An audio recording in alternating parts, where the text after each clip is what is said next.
Avengers, assemble. Not quite, but I mean, I thought, why not? Just for the sake of it.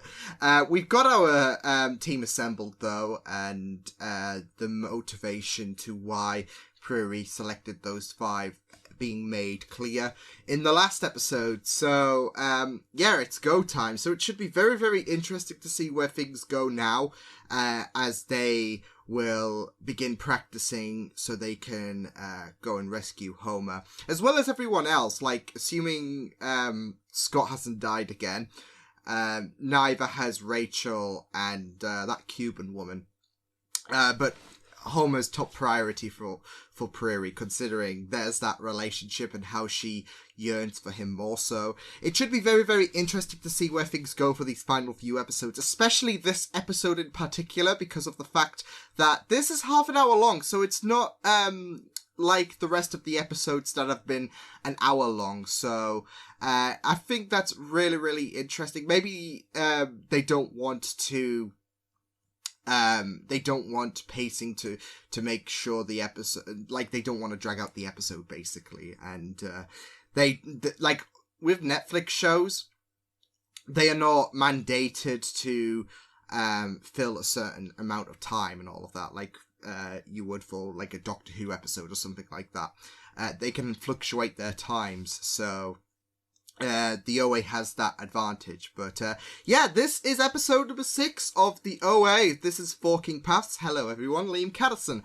And yeah, I'm really excited to go into this episode, since, like I said, we've basically got the motivation being made clear after Prairie told her new friends about why they were gathered. And yeah, it's going to be very, very interesting to see where things are going to go from here on, as this is going to take a bit of time to get down right, I'm assuming, with the movements, because they are very precise. I'm imagining if you're like a bit off, then it won't work or something like that, so they need to have a lot of practice or something like that.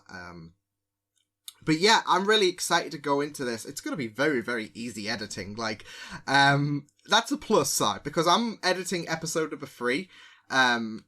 As well, I finished episode 3's editing yesterday, actually, and there was a few scenes, because episode 3 had some really, really fantastic moments, and there was a few moments I had to sacrifice, which is always the danger when it comes to full length. I wouldn't say full length, because like I said, this fluctuates, so yeah, but you get the idea. 45 to an hour episodes, you pose that risk potentially of losing some scenes to fit the 10-minute gap, but this is going to be a bit easier. It's going to be like the My Hero Academia reactions, because they are like 20 minutes, so I'm able to fit in 10 minutes worth of content. Or, well, the rules are different there, but you get the idea. It should be a bit easier than what it usually is. But yeah, apart from that, I'm really excited all the same. This is episode number 6. The extended reaction should be up on Patreon. Let's go.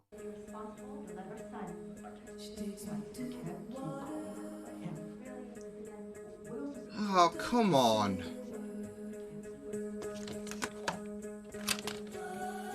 His father hasn't accepted the transition. I feel bad for Buck, like there's that lack of support.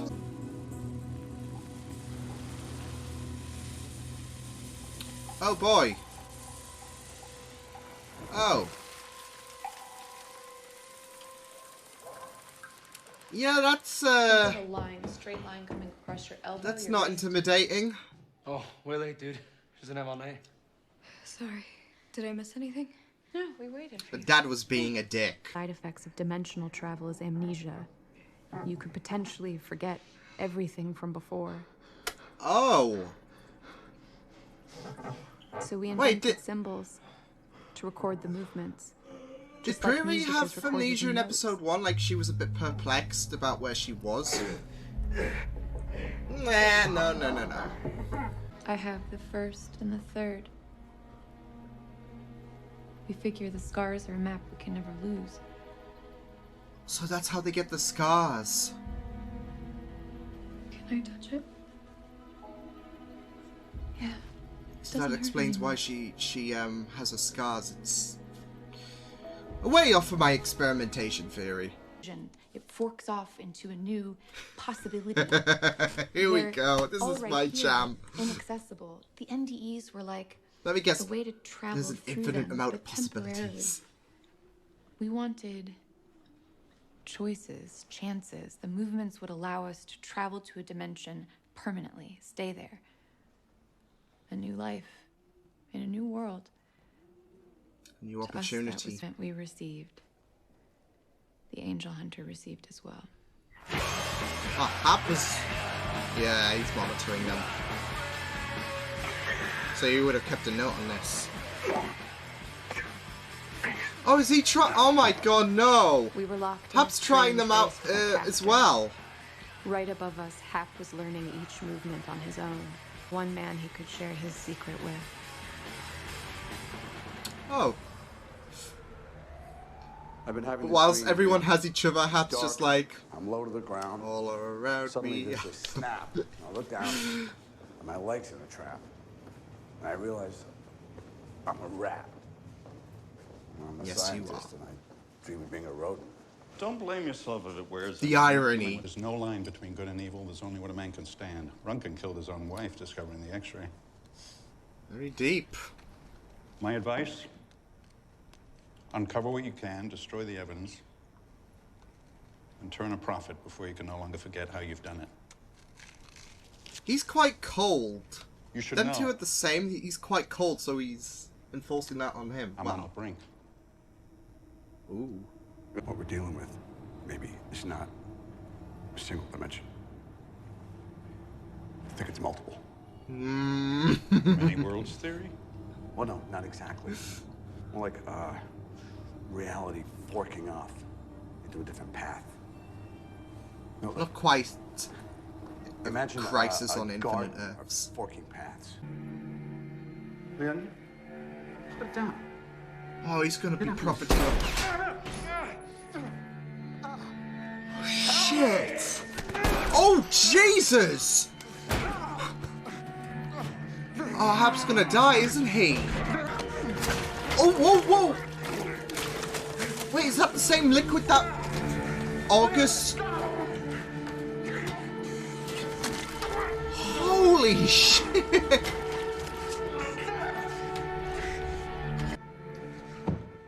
I mean, absolutely scary. It was either you or him, to be fair. I thought Hap was going to die and he was going to take what Hap has learned. And that for access to the abandoned morgue. There are people there that need help. Sir? Sir? Oh, Hap! Setting Leon's prisoners free, isn't he? The incurable and the world's wealthiest. We take their money, our technology, and we continue the work in secret. And the others? I'll take care of it. That's a detail. I will take care of it. What Yeah, happened? but what? Who did that to your head? Something happened. He's compromised, basically. I will not go with you. Right on. And they've still, like...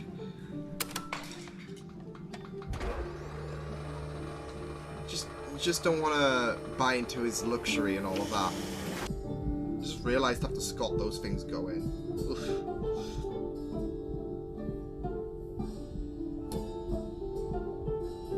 No, she's not... I don't know if it's me, but... It's calmness, isn't it? That's why she's not like Homer and Scott. They just go quickly. Let's be... Oh, these, like, universes. Just the way they're shaped. That's a nice... that was a nice shot, though.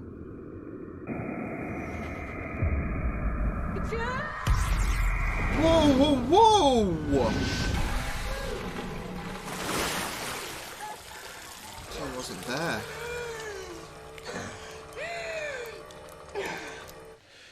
I can't go. It's like the universes were Your body temperature dropped. going out of existence as if they were being destroyed, but it's It not was a that. sound.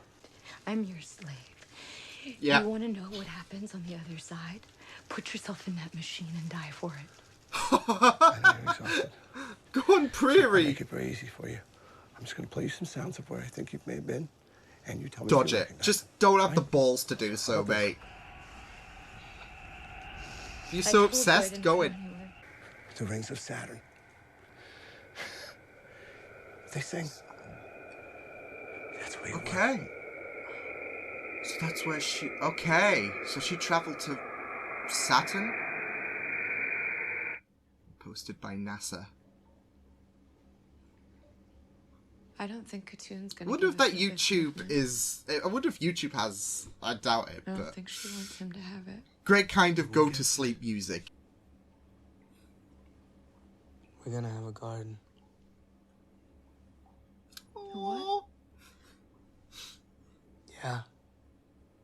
We're gonna plant vegetables. Oh! I don't want to plant vegetables. Fine, I'll plant them. Celery, squash, peas. Come on, we don't know anything about vegetables. They don't die. They're healthy. You're right. A nettle plant. In between the vegetables. I was thinking at first it was a comparison to them trying to find the fifth. And the rain comes. Kiss, kiss, kiss. I don't care if the glass walls are dirty. Just...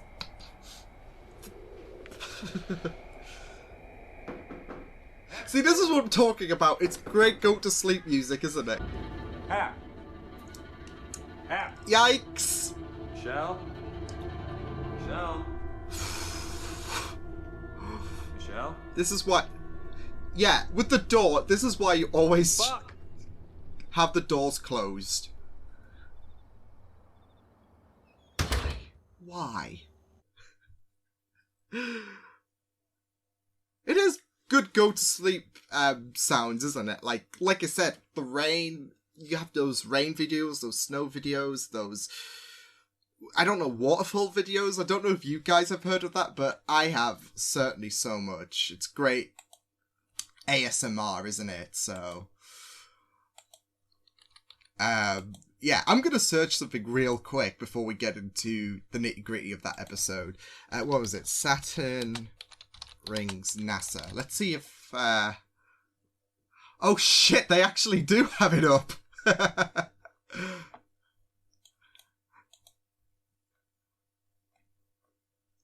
Not quite as dramatic, I think.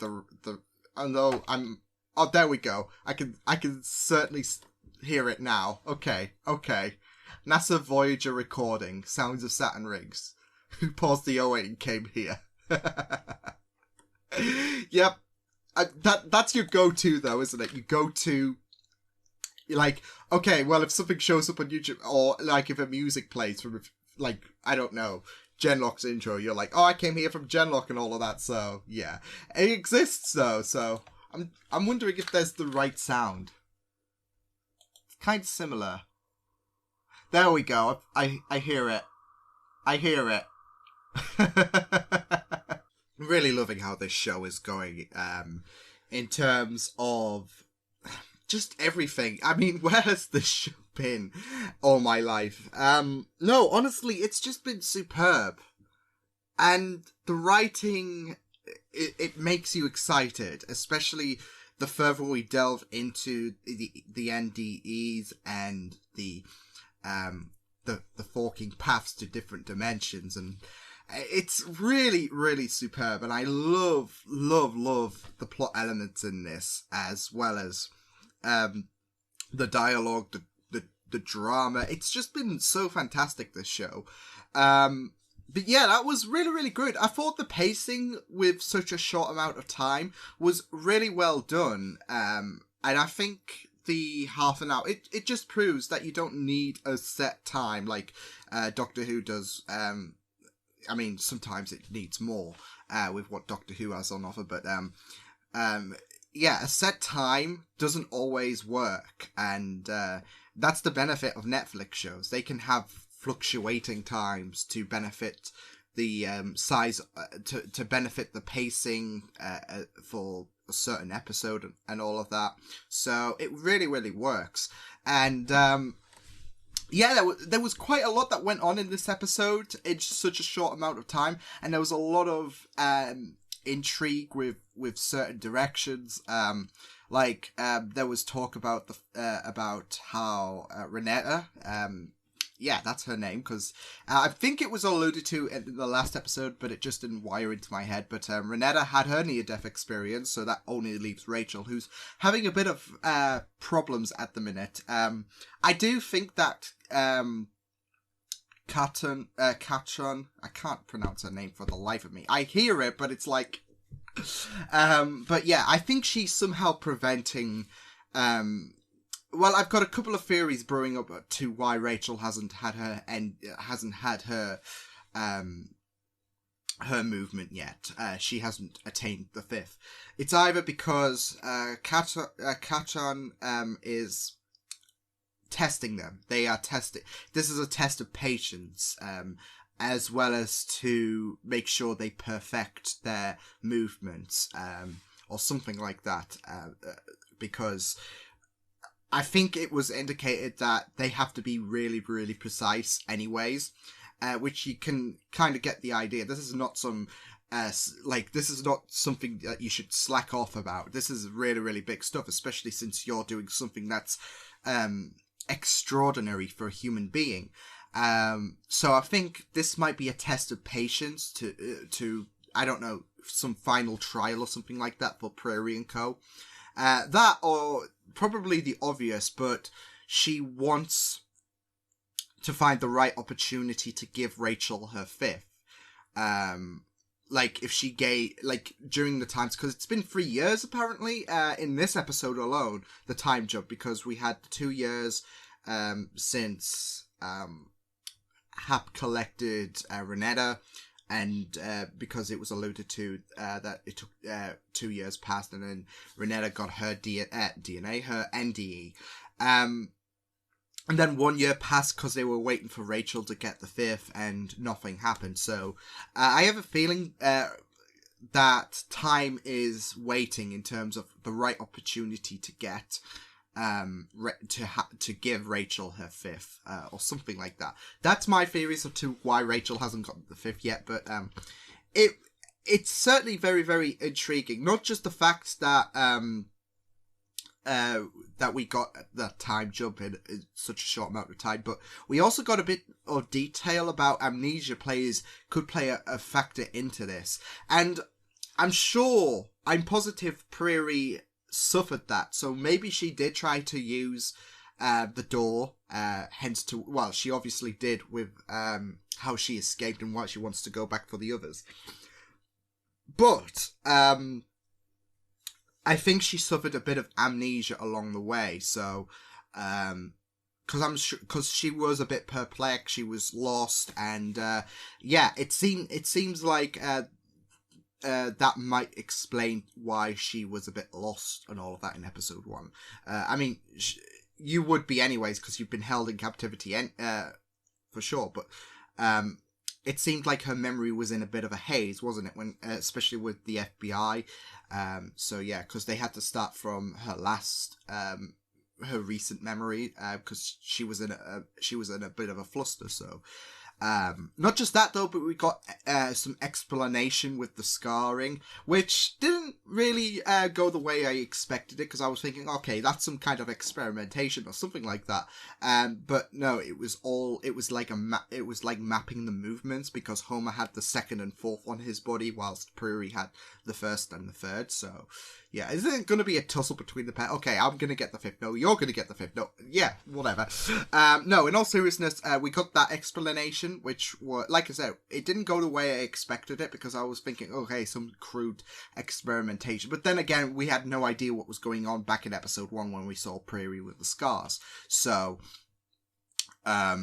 now we've gotten a bit more into it. It's not like Hap wants to, he is a bit of a psycho, isn't he? But we learned in this episode he's, I guess, the lesser of two evils compared to Leon, which we'll get to in a bit. But he's so obsessed with the idea of exploring. I mean, he's using cruel ways to explore the afterlife, or what happens after death and all of that with the NDEs. But he's not like a complete sadist who gets off to I don't know, collaring them up, chaining them, all that kind of shit. He doesn't go beyond and all of that. He's just a really, really obsessive dick, as we found out in this episode. But yeah, let's talk about that, because I was freaking certain that Hap was going to get it, because Hap told Leon that he was basically one-upping him, because Leon was like, I'm on the brink. I think there's a place that people do go, an afterlife, and I'm on the brink to calming these people down, because I get it. I absolutely get what he's talking about, because that's actually my biggest fear. Actually, I can't remember what the name is. I think it's triophobia or something like that. It's along the lines phantophobia, yeah. What is triophobia? I don't know where I got that from. Trypophobia. Okay. Irregular patterns or clusters of small holes. Oh, okay. Well, the hand thing I can understand. I've just typed it in, and there's like a hand with like spots. That's, but like something like a beehive or something like that, I'm okay with. It's really, really nice. No, phantophobia. I get that. Like, I could go really, really deep right now and say there's moments where my mind goes into overdrive about what happens, not just after your physical body dies, but to the universe as well, because that's going to end sometime. Like, all that history, everything gone. Like, what happens then? Like, do we reset the timeline or something like that? It's really eerie speaking about it now, but it's not so like joyful. Well, it's not so joyful anyways, but I'm not this enthusiastic about thinking about it on a night or something like that, because you don't have a reset button. As like humans, they don't have reset buttons. They can't redo or whatever, and we don't know what happens. And pretty much I've accepted that I'm going depressing here, but it's full blackness. That's it. I'm not religious, really, and people can have their own beliefs and all of that, which is really, really fine. I accept that, but for me personally, I accept there's just a dark void, and yeah. Surprising it's not hell, though, but no, in all seriousness, yeah, I always think that deeply sometimes. Like, there will be certain points during, like, I don't know, certain months and all of that I just think, like, my mind goes into overdrive, and it's really, really daunting. It keeps me up like half an hour, something like that, because my mind has this fixation to certain things. Like, I always, like, I guess I wouldn't say I'm happy, because I'm not like that sinister and all of that, but I tend to have that obsessive mindset, like focus and all of that, when it doesn't have to be depressing things or whatever. It could be enthusiastic things like my interests, or like my mind. Like, sometimes the spur of the moment, I just think, okay, so let's plan in my head what I'm just reacting to, just like this week, just because. So my mind tends to narrow down on a certain subject, like, randomly, and that happens during most often during the night. Like, it's rarely, I think it's because of the blackness as well, so it's kind of like projecting this image in your head. So yeah, but no, I understand where Leon was coming from. But what's funny is that Leon and Hap are both two characters, same area of interest in discovering NDEs and afterlives and all of that, different dimensions. But Leon is a lot more colder. Like, there's no humanity in him. Well, there might be a tiny bit, but compared to Hap, which is funny to say, considering we've gone on this journey in the OA, and we've noticed that Hap is really, really dodgy. But we've also known he's been gracious enough to offer people a bit of luxury, but not too much to basically treat them like he's still treating them like slaves, as Prairie put it. But he's also being sympathetic as well. Like, he even talked about, I feel outside, there's everyone is banding together. They've got their tribe. They've got each other. And then there's me. So, yeah, maybe he was just sad that everyone was united and he was alone. That's why he tried to break their spirits in the last episode. No, I really, really thought that was an interesting concept about how Hap was basically dejected about the fact that because the thing is, he's really, really obsessive, and he really, really wants in on this, but he goes about it a really, really sinister way. So it's okay to be obsessed with the afterlife and looking into the potential of going to different dimensions, but the way he goes about it, not on. So that's not cool. But being focused on a certain subject, because I think that's part of the course, I guess, for humans. Like, there's going to be a lot of discussion about, okay, what happens after death, and what do we see? Like, for near-death survivors, like NDE people, because that's happened in real life, obviously. But you see stories there, and that's going to captivate some of the minds, isn't it? But they're not going to go to the extent of HAP, are they? Where they basically kill people over and over again and then treat them like slaves and then give them really, really uncomfortable living environments like Prairie Homer have been accustomed to for the past few years at this point. So, yeah.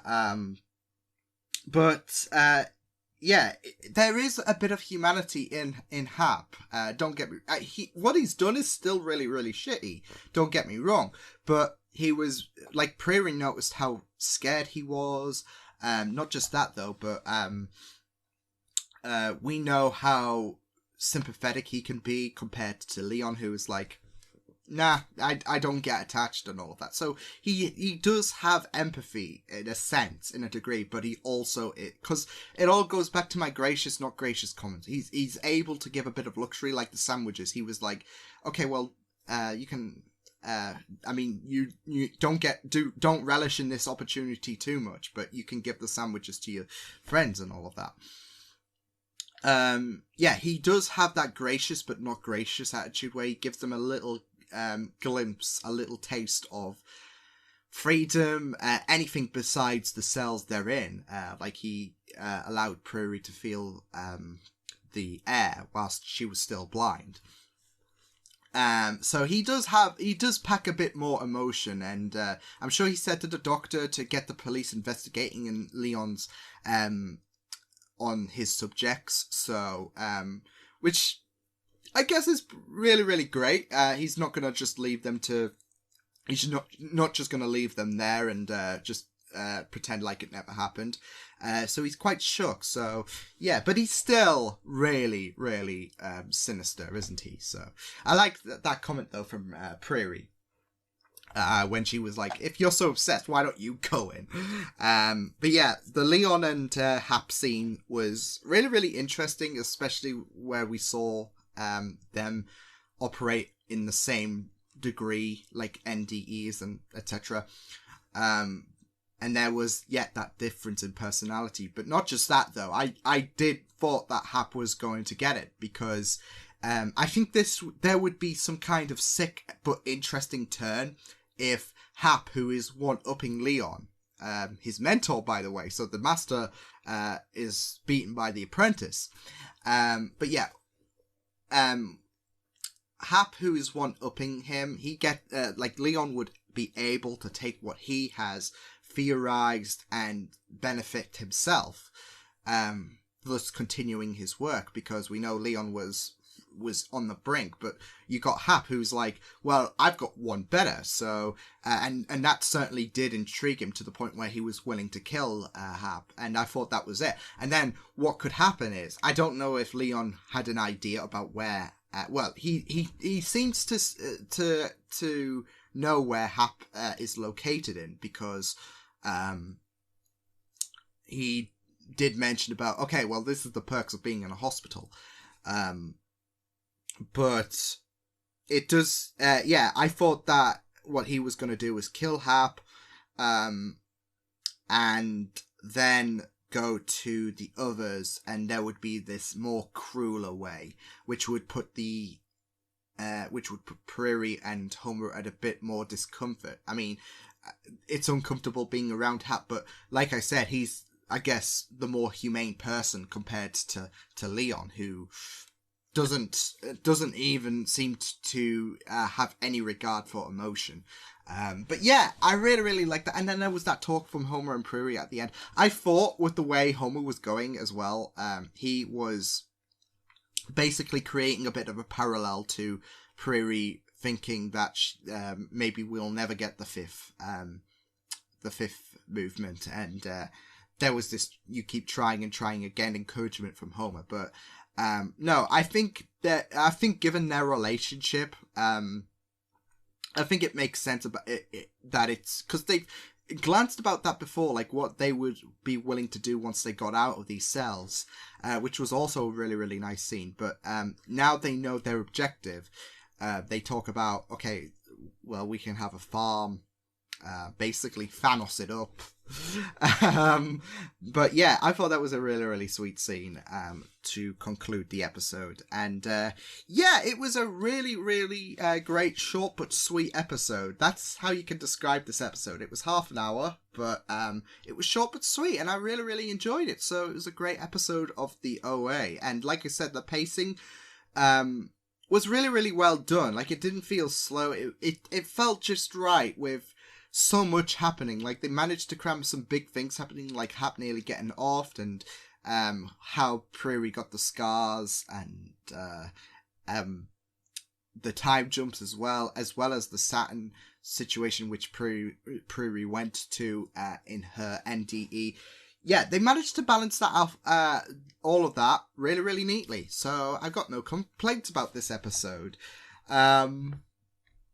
No, I was trying to think of a joke, but yeah, like one of those jokes. Oh, except Steve still exists. No, yeah, it was a great episode. I really enjoyed it, and I can't wait to see what episode 7 does have on offer. So yeah, until then, I will see you guys next time. Hope you guys enjoyed this reaction. You can check out my videos on the right if you want to check out more of my content. You can also subscribe to my media feeds and channel if you want to. Hope you guys enjoyed this reaction. Hope you guys take care, and I will see you guys next time. Toodles!